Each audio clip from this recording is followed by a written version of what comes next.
Hello boys and girls, and welcome to our fifth and final night of bedtime stories. Tonight I've come to somewhere very special to tell you your story.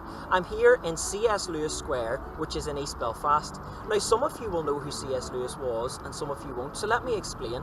C.S. Lewis was an author who lived many years ago, and he was born here in Belfast. Now he has written a lot of different works, but perhaps his most famous are the Chronicles of Narnia. Aslan, as you can see behind me in this incredible structure, is the lion from the Chronicles of Narnia. If you haven't read the series, boys and girls, can I please encourage you to do so? Now, are you ready to go on a journey with me tonight again for one final time?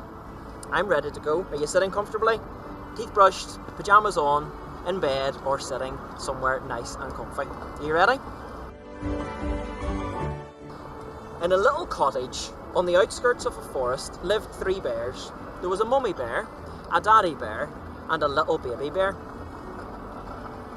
The bears had their very own beds to sleep in, chairs to sit on, and bowls for eating their favourite of all things, porridge. One morning, as the sun rose over the meadow which was in front of the cottage, Mummy and Daddy Bear were preparing breakfast in the kitchen. Little baby bear awoke, looked out the window, thundered down the stairs, crying, Mummy, Daddy, look, look! The baby bear pointed out of the window where hundreds of fluttering butterflies filled the meadow just in front of the cottage. Now, it's worth pointing out at this stage that besides eating porridge, chasing butterflies was one of Baby Bear's most favourite activities, and he didn't get to do it all that often because the butterflies just came to the meadow in springtime. Please, can we go out before we have breakfast? Said Baby Bear. There are so many butterflies, Mummy. I've never seen so many. Please, can we go out? Very well, dear, said Mummy Bear.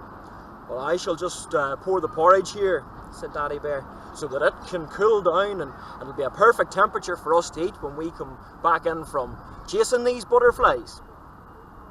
Daddy Bear poured the porridge into 3 bowls and carefully set them on the table. Then, with a clunk, the front door shut and the 3 bears strolled out into the meadow, leaving the cottage empty. Close by lived a woodman.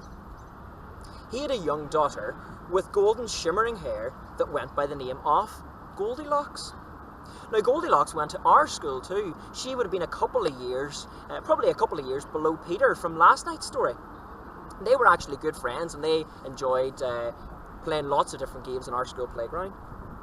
Goldilocks was a sweet girl, but had an inquisitive nature that often landed her in a spot of bother. She'd been on the amber and red lights in our school a number of times. Once in the forest she had followed animal tracks and had nearly been eaten by a wolf. On another occasion she picked up an egg from an eagle's nest, not a wise decision, and received a swift peck on the head when the bird returned. Goldilocks was, as you can no doubt already tell, a very curious little girl. On this particular morning, Goldilocks was running an errand for her father close to where the bears lived, and she came across the little cottage. What a delightful little cottage, she thought. I just wonder who lives here. Without a second thought, Goldilocks unlocked the gate, walked up the path, and knocked at the front door. Nothing to knock on tonight either. Nobody answered. Undeterred, she walked over to the window and she peeped inside. Oh my, she said. Look at those delicious bowls of steaming porridge. It seems such a dear shame that nobody's going to enjoy them. I shall simply have to eat the porridge and stop it going to waste. Oh, do you think that was a good idea? So Goldilocks opened the front door and went on inside. Before her was a roaring fire. In front of the fire stood a kitchen table, and on the table lay 3 bowls of steaming porridge neatly in a row. There was a big bowl, a medium bowl, and a little bowl, each of which were accompanied by a matching chair and a matching spoon, big, medium, and little. First, Goldilocks sat on the big chair. It was much too big, so big in fact that her feet didn't even touch the floor. She leant forward, picked up the big spoon, and tasted the porridge. Oh no, she exclaimed, this is much too salty. Goldilocks then sat in the medium chair, picked up the medium spoon, and tasted the porridge in the medium bowl. "Oh, no, no, no," she exclaimed. This is much too bland." Finally, Goldilocks sat in the little chair, picked up the little spoon, and tasted the porridge in the little bowl. "Ah, yes," she explained, "this one is just right." Suddenly, there was a loud creaking sound. The seat of the little chair, which was much too small for Goldilocks, it would have been like one of you big P7s sitting on a wee P2 chair, it snapped under her weight. The bowl flew high into the air, and the contents landed with a soggy splat on the kitchen wall. "Oops," said Goldilocks. "Oh well, I did have a good fill of porridge, and, well, it's made me quite sleepy." Now tired, Goldilocks went upstairs. In front of her stood 3 beds in a row. Big, you guessed it, medium, and small. First, Goldilocks tried the big bed. "Oh no," she exclaimed, "this bed is much too hard." So Goldilocks climbed out of the big bed, not taking any care to replace the sheets as she had found them, and got into the medium bed. "Oh no," she exclaimed, this bed is much too soft." Goldilocks then climbed out of the medium bed, leaving the sheets strewn every which way, and got into the little bed. "Ah, yes," she exclaimed, "this one is just right." With that, Goldilocks gave a big yawn, pulled up the covers, and fell fast asleep. Around 20 minutes or so had passed, and the 3 bears returned, oh dear, from their walk in the meadow. "Good golly!" exclaimed Daddy Bear. "What in the blazes has been going on here? And who's been eating my porridge?" He looked mighty angry. Mummy Bear walked up to the table, lifted her bowl, and inspected it carefully. "And who has been eating my porridge?" she growled through her large, very sharp, clenched teeth. Mummy, Daddy, look," cried Little Bear. "My chair's broken, my chair's all broken, my bowl's empty, and there's a great dollop of porridge on that wall over there." The 3 bears were incensed and set about the house at once to find the intruder. They inspected every inch of the downstairs, looking for clues, but they found nothing. "Follow me," whispered Daddy Bear, making his way very quietly across the hallway and up the stairs. When he reached the top, he stopped and stared at their 3 usually very tidy, but no longer, usually very tidy beds. "Who's been lying in my bed?" roared Daddy Bear.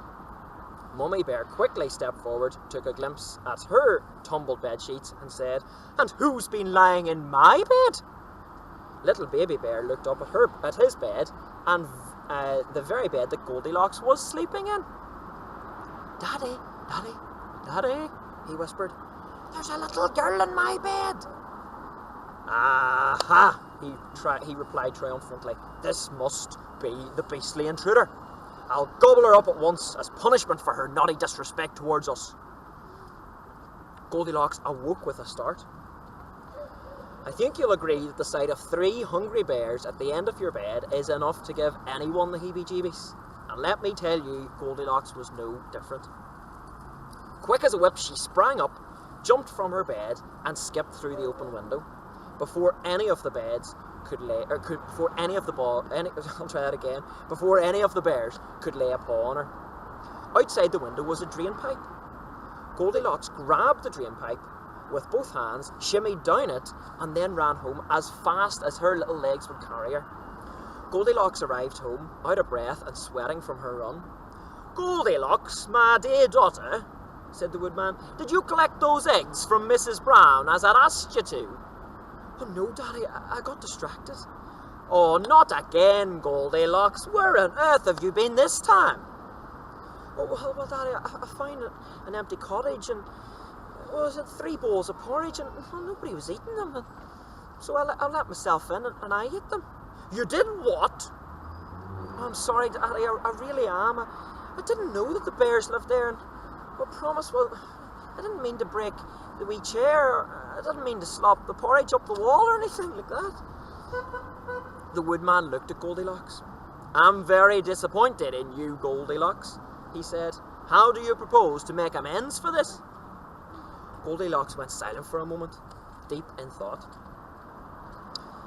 "Well, perhaps, Daddy," she said, "maybe I could write a letter of apology and tell them how sorry I am. But I think Baby Bear would probably like a new chair, and I should probably replace the porridge oats as well, shouldn't I?" The Woodman smiled. "Yeah, good idea, Goldilocks, good idea," he said.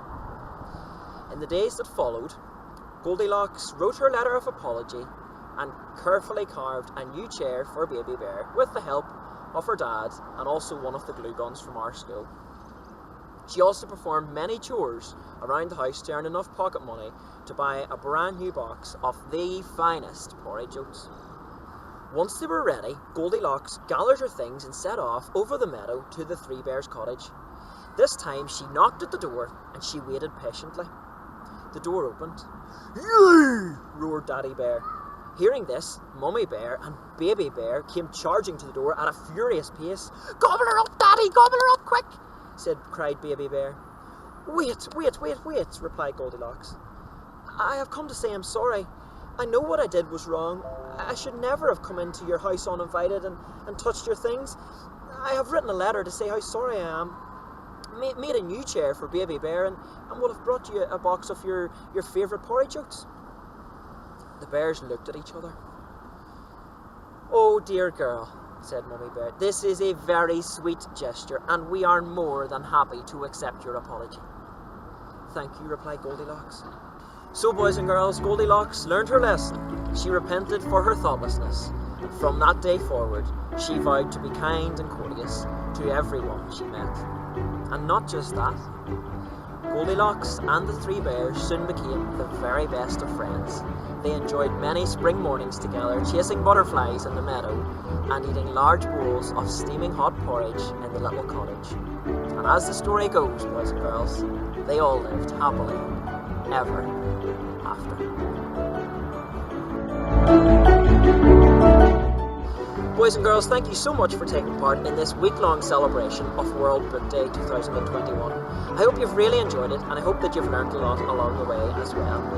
To draw this week to a close, here in C.S. Lewis Square, I'm going to leave you with a quote from Matilda. Matilda, for those of you who haven't read it, is a book about a little girl who loved reading books, and she read many books from a very young age. The quote goes like this: "The books transported her being Matilda, the books transported her all around the world.